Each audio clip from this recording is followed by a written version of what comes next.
Today we talk about how can you fix this problem or know how you can do that on your Clapper app.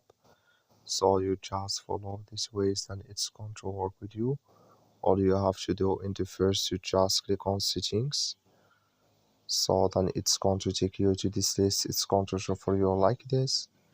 Then you go down, just keep going down, click here on apps. You come to apps list here and here you're looking for Turbotax app or just click on search.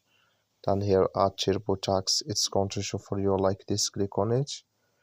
So then you come to next step here, click on force stop, click on OK. Then you go down, just click on storage. You come to storage list here, just click on clear cache. So then all you have to do is so you just restart your phone and start it again. Then it's going to work with you. That's all you have to do. That's all. Thank you for watching. Don't forget to support us by liking and subscribe.